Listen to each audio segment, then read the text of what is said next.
వాయువ్య బంగాళాఖాతంలో అల్పపీడనం ఏర్పడింది. దీనికి అనుబంధంగా 7.6 కిలోమీటర్లు ఎత్తులో ఉపరితల ఆవర్తనం నైరుతి దిశలో వంగి ఉంది.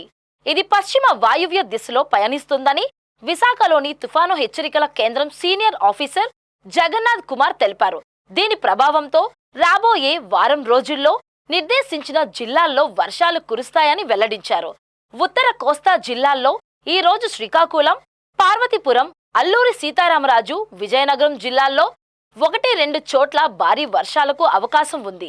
రేపు శ్రీకాకుళం, పార్వతీపురం, అల్లూరిలో 1-2 చోట్ల భారీ వర్షాలకు అవకాశం ఉంది. బర్మా లేదా మయన్మార్ పరిసర ప్రాంతాలలో ఉన్న ఉపరితల ఆవర్తనం పశ్చిమ వాయువ్య దిశలో పయనించి ఈరోజు వాయువ్య బంగాళాఖాతంలో అల్పపీడనంగా పరిణామం చెందింది. దీనికి అనుబంధంగా ఉపరితల ఆవర్తనం 7.6 కిలోమీటర్ల ఎత్తు వరకు ఉంది. ఇది నైరుతి దిశకు వంగి ఉన్నది. ఇది రాబోయే 24 గంటల్లో పశ్చిమ వాయువ్య దిశలో పయనించి ఒరిస్సా మీదుగా పయనించే అవకాశం ఉన్నది. నిన్న ఈశాన్య బంగాళాఖాతం దాని పరిసర ప్రాంతాలలో నుండి ఉన్న ఒక ఉపరితల ద్రోణి ఉత్తర ఒడిశా వరకు కొనసాగుతూ ఉండేది. అది ఈరోజు లెస్ మార్క్ అయింది. ఈ కారణాల వల్ల రెయిన్ ఫాల్ జోన్ కొంచెం మూవ్ అయింది. కాబట్టి రాబోయే వారం రోజుల్లో మొదటి 2 రోజులు ఉత్తర కోస్తా జిల్లాల్లో పలు ప్రాంతాలలో తేలికపాటి నుంచి మోస్తరు వర్షపాతం ఉండే అవకాశం ఉంది.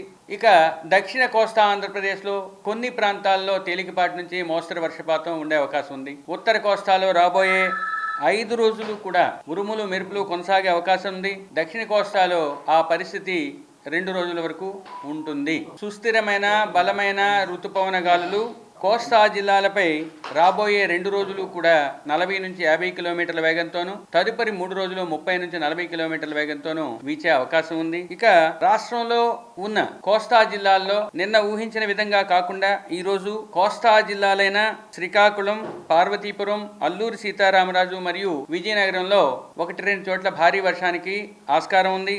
ఇక రెండవ రోజు అయిన రేపు శ్రీకాకుళం, పార్వతీపురం, అల్లూరి సీతారామరాజులోని 1-2 చోట్ల భారీ వర్షానికి ఆస్కారం ఉంది. గడిచిన 24 గంటల్లో రాష్ట్రంలో పలు చోట్ల తేలికపాటి నుంచి మోస్తరు వర్షపాతం నమోదైంది. ముఖ్యంగా విజయనగరం జిల్లా గర్విల్లో 95 మిల్లీమీటర్లు అంటే ఇంచుమించుగా 10 సెంటీమీటర్ల వర్షపాతం నమోదైంది. విజయనగరం జిల్లా గంట్యాడలో 8 సెంటీమీటర్లు, పార్వతీపురం మన్యం జిల్లా జిఎం వలసలో 8 సెంటీమీటర్లు నమోదైంది. ఆ విధంగా నిన్న ఊహించినట్లుగా 4-5 జిల్లాల్లో భారీ వర్షపాతం నమోదైంది. ఇక ఉత్తర కోస్తా, దక్షిణ కోస్తా జిల్లాల్లో రాబోయే 2 రోజులు కూడా మత్స్యకారులు 40 నుంచి 50 కిలోమీటర్లు, గరిష్టంగా 60 కిలోమీటర్ల వేగంతో ఈదురుగాలు వీచే అవకాశం ఉన్నందువల్ల మత్స్యకారులు వేటకు వెళ్లవద్దని కోస్తా జిల్లాల తీరం వెంబడి తీరం ఆవల మొదటి 2 రోజులు ఉండే అవకాశం ఉంది. తదుపరి రోజుల్లో అది కోస్తా తీరం ఆవల ఉండే అవకాశం ఉన్నందువల్ల మత్స్యకారులు దానికి తగ్గట్టుగా చర్యలు తీసుకోవాల్సిందిగా హెచ్చరికలు జారీ చేయడం జరిగింది. మొదటి 3 రోజులు కోస్తా తీరం వెంబడి తీరం ఆవల, తదుపరి 2 రోజులు తీరం ఆవల. కాబట్టి 5 రోజుల్లో మొదటి 3 రోజులు తీరం వెంబడి తీరం ఆవల కూడా మత్స్యకారులు వేటకు వెళ్ళకూడదు. తదుపరి 2 రోజులు కోస్తా తీరానికి కొంచెం దూరంలో వేటకు వెళ్ళడానికి నిషిద్ధం.